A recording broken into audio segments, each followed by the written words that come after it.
Bismillahirrahmanirrahim. Hello and welcome to our beloved course Grammatical Structure. This is lecture number 7 and we are going to exclusively do some exercises in this lecture about the things that we have studied before.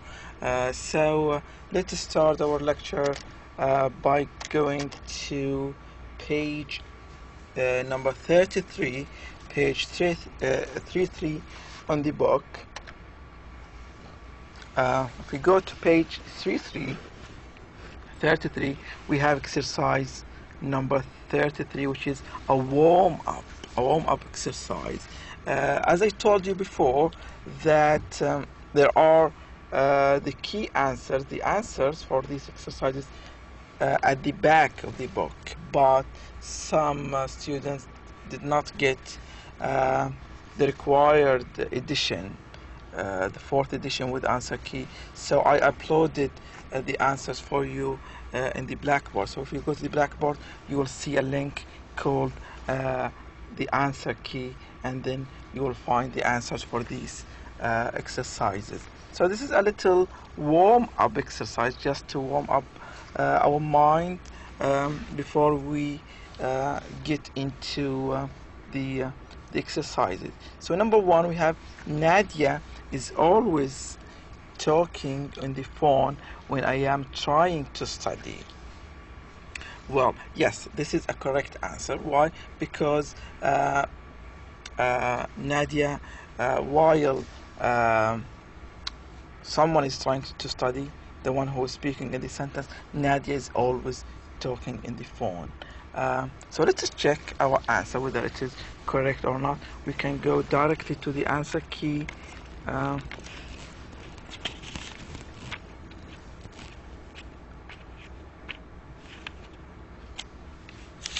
page 465 you have the answer key. So if you don't have this in the book, in your book, you will find it in the blackboard. We go to page 33. Where is exercise 33? Exercise 33, page 33. All the sentences are correct. So all of these sentences are correct. Nadia is always talking in the phone. Frank always studies in the library after school, because this is something like a habit. My friends always do their homework together. Our math teacher is always giving us surprise quizzes. So all of these sentences are correct. So let's go to this little rule 2-9. 2-9, using progressive verbs with always. What I told you before, that there are some signal words that we use with the simple present, and always is one of them. But we can use always sometimes in the progressive, in the continuous sense. Examples here: Mary always leaves for school at 7:45. This is simple present, but sometimes we can use always with progressive. Mary is always leaving her dirty socks on the floor for me to pick up. I am always, forever, constantly picking up Mary's dirty socks. So sometimes we use always in the progressive. So it is in special circumstances, that says here. In special circumstances, not something that we do very frequently. So this is just something to draw your attention to. If we go to page 34,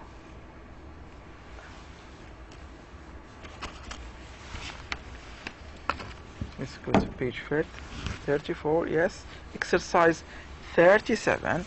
We have the word listen to music in her room. This is just to expand our sentences. We usually use very simple sentence like he's playing, she's singing, he's praying, but we want to use some words to our sentences. So here we have the action and the place. Listen to music in her room. So we say she is in her room listening to music. Or we can say the opposite. She is listening to music in her room. Both are correct. So either we say she is in her room listening to music, or we say she is listening to music in her, excuse my bad writing, but it's just for the sake not to delay you. She is listening to music in her room. And again, what's Soon doing? He is listening to music in the living room. So you see, this is just a variety of style. You change your style depending on what you want to stress. Do you want to stress that someone is in the room, or do you want to stress that someone is doing something? So it depends also on your intonation.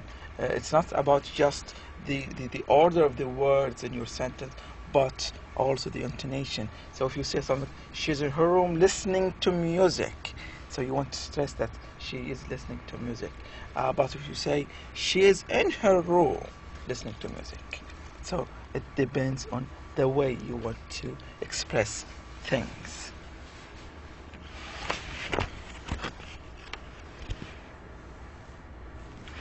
Let's go to page 35.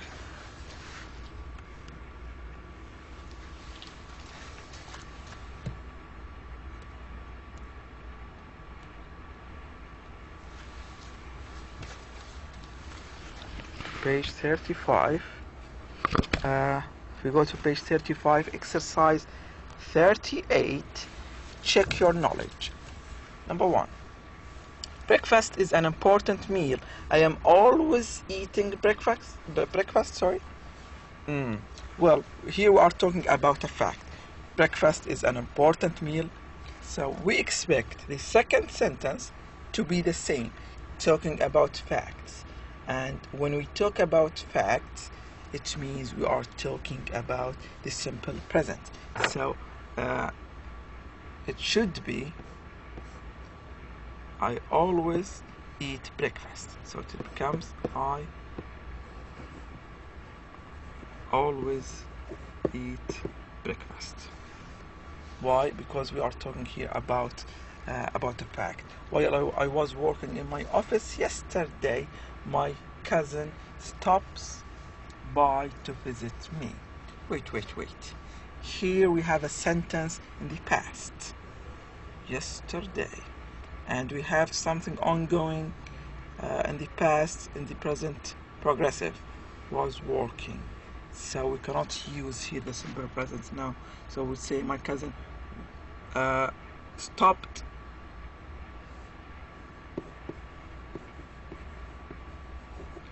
by to visit me. Yuki stayed home because she catched a bad cold. Because she catched a bad cold. Well, you would say, for example, something like Yuki was staying home because she catched a bad cold. There are different varieties here. You could say Yuki had stayed home because she caught a bad cold. So let's check the key answer. There are different answers to this exercise. Sometimes you will find this. It's on page 35. Yes, because she caught a bad cold. This is what I said. The problem here. Another solution to this, as I said, you could say Yuki was staying home. You can change this. Yuki was staying home because she caught a bad cold. Or you can have it as it is. Yuki stayed home because she caught a bad cold. another solution, you would say Yuki had stayed home, or has stayed home because she caught a bad cold. There are different ways, and sometimes in the exercises you will find the answer. There are more than one answer. You will find in the key answer the writer herself answers something like there are variety of answers. Answers will differ, or answers will vary, and this is, I think, one of them. Let's go to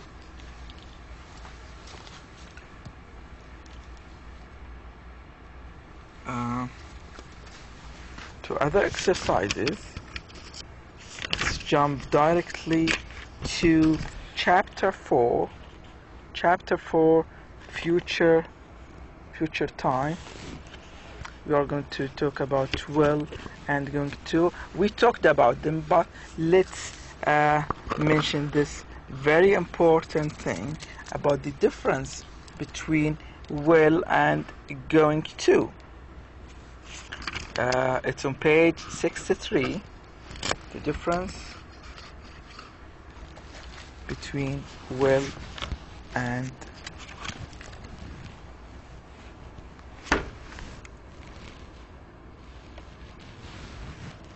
yes.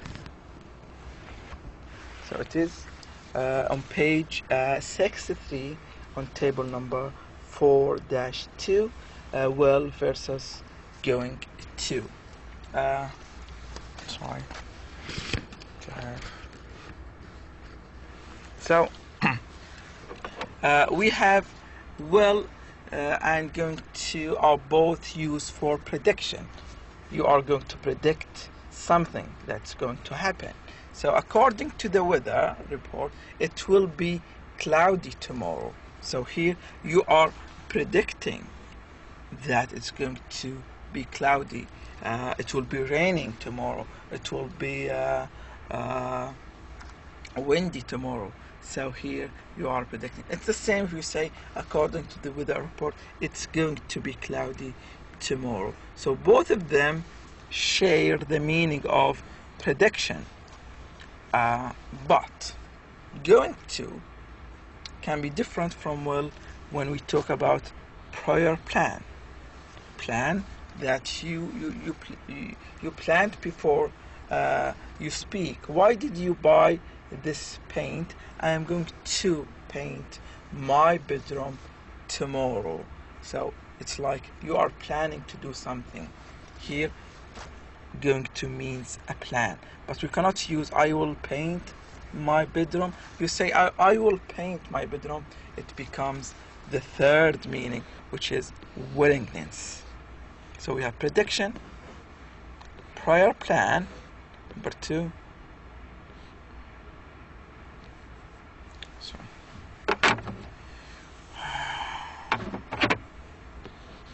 Number 2, and we have willingness as the third meaning. Willingness means you are going to do something. There is a will in your speech to do something. So the phone is ringing. I'll get it means I'll do it. I'll go myself to do this.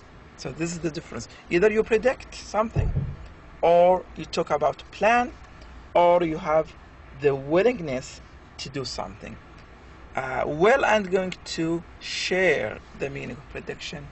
Going to solely has the meaning of planning. Will solely has the meaning of willingness. You remember that I talked about the difference about some people talk about the immediate future and the far future between going to means the near future and then the far future forward. This is also one meaning, but for me I would say this slight difference does not matter a lot, and I think they should be interchangeably used, unless if you want to make this slight difference between planning and willingness. So let's do an exercise to see whether we can differentiate between yes.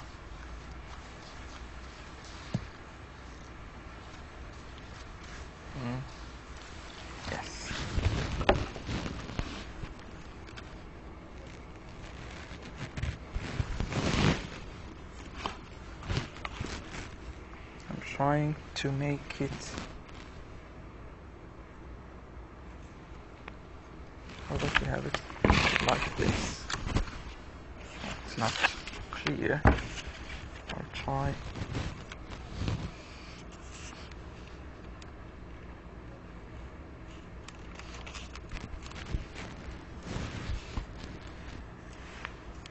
There is no one that can help me here. Please.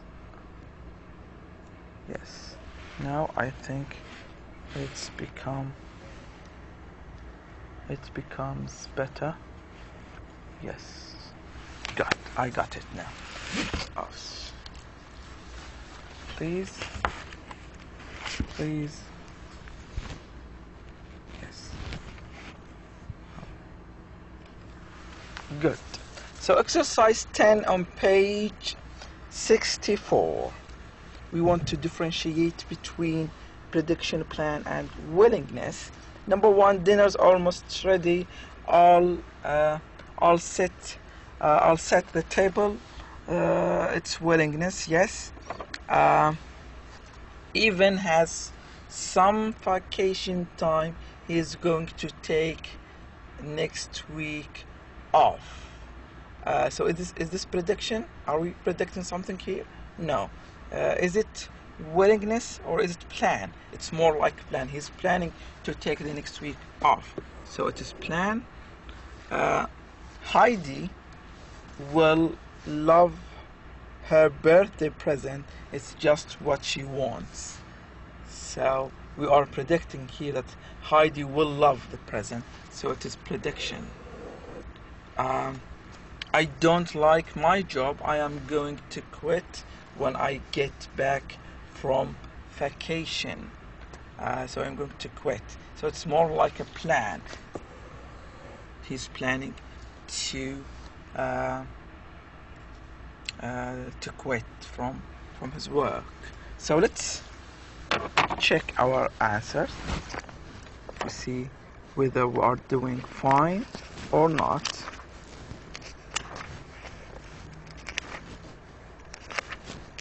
It's in exercise chapter 4, page 64. So yes. So if you see the answers, let me take this off. Please go off. Yeah. And then we go here to exercise 10, page 64. It is number 2, plan, prediction, and then a plan. Don't cheat, please. I'll leave the rest for you so you can do them at home or by yourself because you are already at home. One last thing about this prediction thing is expressing the future in time clauses. This is a very nice thing. Bob will come soon. When Bob comes, we will see him. So here you see we used the future tense and then we used the simple presence. So when Bob comes is a time clause. When plus subject or plus verb, it's a time clause. When the meaning of the time clause is future, the simple present tense is used. So here we used the simple present, although the sentence in the future. Why? Because we use this time clause. Again, Linda is going to leave soon. Before she leaves, she is going to finish her work. So whenever we use these time clauses, where we use the simple present. While I am traveling in Europe next year, I am going to save money. I'll go to bed after I finish my work. I will go to bed after I have finished my work. Again, after and before, these are time clauses. We use the simple present, and sometimes we use the present perfect. This is just to draw your attention to these little interesting, nice rules. Well, I think that's it for lecture number 7. I hope I explained to you a little bit how to do some exercises. I beg your pardon. I think I'm catching cold, so sorry. So what I need from you is to go to your book and exercise more and more, and then check your answer and see whether you are doing good or not.